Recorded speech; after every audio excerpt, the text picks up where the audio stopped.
The summons arrived without warning, slipping through every encrypted channel aboard my ship and blooming into existence across the command console, like a living thing. The glyphs were unmistakable, ancient, luminous, and undeniably royal. By decree of Her Celestial Majesty, Queen Orlix of the 13th Dominion. Attend. Alone. Immediately. I stared at the message longer than I should have. Around me, the bridge of the Wayfarer hummed with quiet systems checks, artificial gravity holding steady as stars slid past the viewport. Any other captain would have panicked, rerouted, or pretended their comms were malfunctioning. But there was no ignoring a summons from the most powerful monarch in known space. Queen Orlix ruled over more star systems than most historians could name, without notes.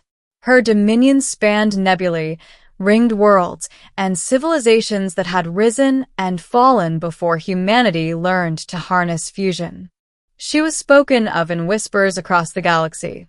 Part ruler, part myth. Some said she was immortal. Others claimed she was a living intelligence older than light-speed travel itself. And now, for reasons unknown, she had called for me. I wasn't royalty. I wasn't a war hero or a political leader.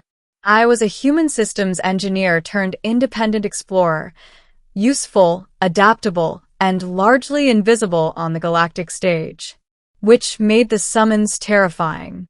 The Wayfarer entered slipspace under Dominion guidance, emerging hours later above Crown World Etherian, the Queen's capital. The planet glowed like a jewel suspended in velvet darkness. Oceans of liquid light, continents shaped by intelligent weather, orbital rings humming with controlled energy fields. A Dominion escort guided my ship to a private landing spire. No fanfare. No crowds. Just silence and precision. As I stepped onto the platform, gravity subtly shifted, calibrating itself to my physiology. The air shimmered with breathable perfection, engineered down to the molecule. A figure awaited me, tall, faceless, draped in living metal. Follow, it said, voice resonating directly in my neural implants. The palace interior defied logic. Corridors curved impossibly, walls displaying moving histories. Wars fought and won, alliances forged, stars ignited. Every step deeper felt like walking into the mind of an empire. Finally, the doors to the celestial throne chamber opened. Queen Orlix stood alone. She was not seated. She did not need to be. She was tall, easily 3 meters, her form elegant and radiant, her skin resembling crystalline starlight frozen mid-bloom. 6 luminous eyes regarded me with ancient intelligence. A corona of shifting energy hovered behind her like a halo formed from galaxies. I bowed instinctively. "Rise, human," she said. Her voice was music layered with authority, echoing across dimensions. "You are not here to kneel." That should have comforted me. It didn't. Middle, a proposal beyond reason. "You know who I am," the Queen continued, circling slowly. "But you do not know why you are here." "That is correct, Your Majesty," I replied carefully. She studied me for a long moment, so long that my implants registered elevated neural scanning attempts. She wasn't just looking at me. She was reading probability branches, histories, potential futures. "Your species is young," she said at last. "Yet humanity demonstrates a trait exceedingly rare among intelligent life." I waited. "You adapt not merely to survive," she said, "but to understand." The walls shifted, displaying scenes I recognized. Human colonies thriving in hostile environments, diplomats resolving conflicts older species had abandoned, engineers, people like me, finding elegant solutions where brute force failed. "We have observed you for centuries," she said, quietly. That alone was enough to make my heart race. Very few individuals stand at the convergence of so many improbable outcomes, she continued. You are one of them. I swallowed. With respect, Your Majesty, I don't see how that qualifies me for a royal audience. Orlix stopped before me. The chamber dimmed, stars outside the palace windows flaring brighter. I require a consort, she said. The word struck like a kinetic blast. I'm sorry, what? The queen did not repeat herself. She didn't need to. My reign approaches a transformation point, she explained calmly. The Dominion is stable, but stability invites stagnation. My kind does not reproduce, as yours does. We evolve through union, political, intellectual, and biological. I tried to process that. You're saying marriage? A partnership, she corrected. One that would bind our civilizations. One that would alter the trajectory of the galaxy. My mind raced. Why me? Because you are an outsider to power, she said. You do not crave dominion. You question authority, even mine. And because every future in which the Dominion survives the coming cosmic convergence includes you. That last part chilled me. Cosmic convergence? I asked. The chamber darkened further. The stars beyond twisted, simulations forming, a collision of realities, collapsing dimensions, ancient forces awakening beyond known physics. In less than a century, Orlix said, the galaxy will face an existential recalibration. Empires will fall. Species will vanish. Only those capable of change will endure. I felt very small. You want me to stand beside you? I said slowly. As your equal? Yes.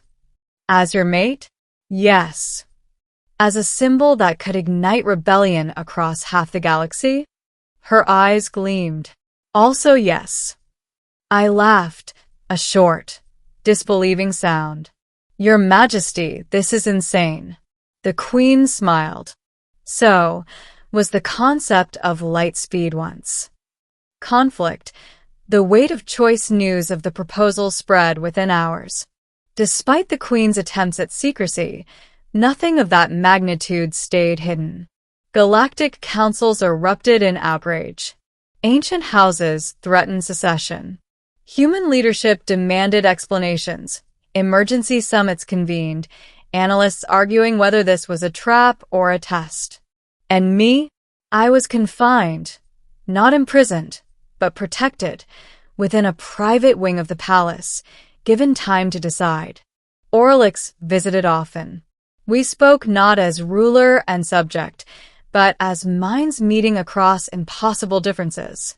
She showed me the burden of immortality, the loneliness of absolute authority, the cost of seeing civilizations as fleeting sparks. I showed her humanity, our art, our humor, our stubborn hope. Still, doubt gnawed at me. Accepting meant becoming something no human had ever been. Rejecting meant turning away from a future where trillions might survive.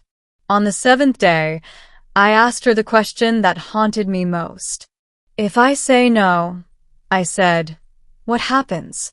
Orlix looked away for the first time. The Dominion will endure, she said carefully, but the galaxy will fracture. Survival would favor those least compassionate. And if I say yes? She met my gaze. Then the future becomes uncertain. I exhaled slowly. Uncertainty had always been humanity's specialty. Ending. The choice that changed everything. The Grand Assembly convened beneath a sky of shifting auroras, representatives from thousands of species filling the amphitheater orbiting Etherian. Cameras transmitted the event across the galaxy. Queen Orlix stood at the center. I stood beside her. The murmurs were deafening. Citizens of the Dominion, the Queen announced, her voice silencing the crowd. I have ruled for epochs. I have safeguarded order, prosperity, and peace. But today, I choose change. She turned to me. This human stands not as a subject, but as a partner. Not as a ruler, but as a bridge. My heart pounded as I stepped forward. I didn't come here seeking power, I said, my voice carried by translators into 1,000 languages. I came because someone believed humanity mattered. If this galaxy is going to face the unknown, it shouldn't do so alone. There was outrage, applause, Fear. and then acceptance. The Union was ratified not by tradition, but by necessity. New alliances formed. Old enemies paused, watching what this unprecedented partnership would become. In the years that followed, the galaxy changed. The Queen did not lose her throne. She shared it. I did not lose my humanity. I expanded it. Together, we guided civilizations through the coming convergence, not as conquerors, but as collaborators. When reality itself shifted, when stars went dark and new laws of physics emerged, the Dominion endured. Not because it was strong, but because it was willing to evolve. And sometimes late at night, standing beside Orlix as we watched newborn galaxies spin into existence, I remembered the moment she made her proposal.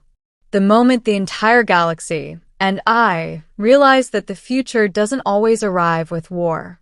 Sometimes it arrives with a question, and the courage to say yes.